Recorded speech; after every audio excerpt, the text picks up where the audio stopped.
I've modded my 3DS, Nintendo Switch, and even my Wii, but there's one console that I've been neglecting for the past 8 years, my Wii U. Now, I don't have a reason why I've never modded this console, but what I do know is that there's a lot of games I want to play, but don't want to pay for. So today, I'm going to homebrew my Wii U for the first time ever and take you through the process. So let's get started. I have no idea where to start. Starting off, I knew I was gonna need a hard drive to store games because the Wii U's 32 gigabytes of storage definitely was not going to be enough. So I went and bought a 500 gigabyte hard drive as well as a USB-Y cable, which powers the drive when it's connected to the Wii U because the Wii U doesn't give it enough power by itself. I then created a list of everything I was going to need. A FAT32 formatted SD card, 64 gigabytes because I'm rich. SIG patches, this lets you run pirated games. Wait, I can't say that. Aroma custom firmware, bye-bye stock firmware. Wii U App Store, and block updates in case Nintendo randomly releases a firmware update on their dead console. Wouldn't it be the first time? Now that I had everything I needed, it was time to drag them onto my SD card. Environmental Loader, Aroma, and UFDine all go on the root of my SD card. The App Store WUP file goes inside the apps folder inside Wii U, and SIG patches goes into, let's take a deep breath.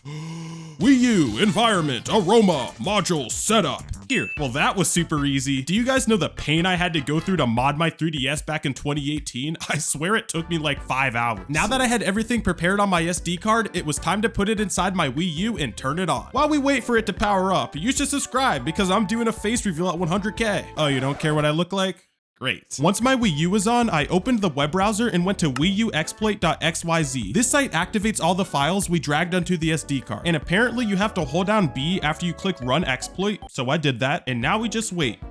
And wait. Hey, there we go. Now look, I'm a silly guy and I like doing silly things to my console sometimes. So to be safe, I always create a NAND backup of whatever I'm jailbreaking. This way, if anything goes wrong, I can always revert back to a completely clean NAND. To do this, I selected NAND dumper, made sure everything besides dump MLC was set to yes, and pressed A. If you're using this video as a guide, you can select dump MLC if your SD card has more than 32 gigabytes, but it's not required for creating a backup you can use, and it makes the dumping process take up to 2 hours. So just don't break your Wii U. After that was done, I took the SD card out of my Wii U and put it back in my computer to put the NAND backup on my desktop. You can delete the backup from your SD card now if you want to. Get back in there. I then went back to the Wii U exploit website, but this time held down X when I clicked run exploit to open environmental loader. Shout out to Funky Scott 47 by the way, because without his super helpful tutorial, I would have had no idea what I was doing. So check out his channel in the description. Anyways, I pressed Y to make Aroma custom firmware the default and pressed A to boot into it. What is this? Don't show again. And there we have it. I boot into Aroma custom firmware for the first time. And you see these little icons? Nintendo didn't make these. Unofficial apps being on my home screen officially meant that I successfully modded my Wii U. That's cool and all, but there was still more I had to get done. Next, I opened PayloadLoader Installer, clicked check, clicked install/update, clicked install, and then pressed A to shut down. I have no idea what I just did. After turning my Wii U back on, I noticed I was no longer in the custom firmware, and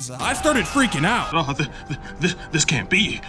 Where's my custom firmware? Well, it turns out the payload thingy I installed injected the health and safety app with the payload needed to boot into Aroma. So after opening that, I was back into the custom firmware. I wasn't trying to open that every time though. So inside PayloadLoader Installer, I went to boot options and switched to PayloadLoader so Aroma would automatically load on boot. Like I mentioned earlier, Nintendo might randomly release an update in the upcoming years, so opening UFDine and deleting your updates folder prevents your Wii U from automatically updating. And if you do want to install an update, all you have to do is reopen UFDine and click A to recreate your updates folder. Now that I was officially finished setting everything up, it was time. Nintendo Land costs $40.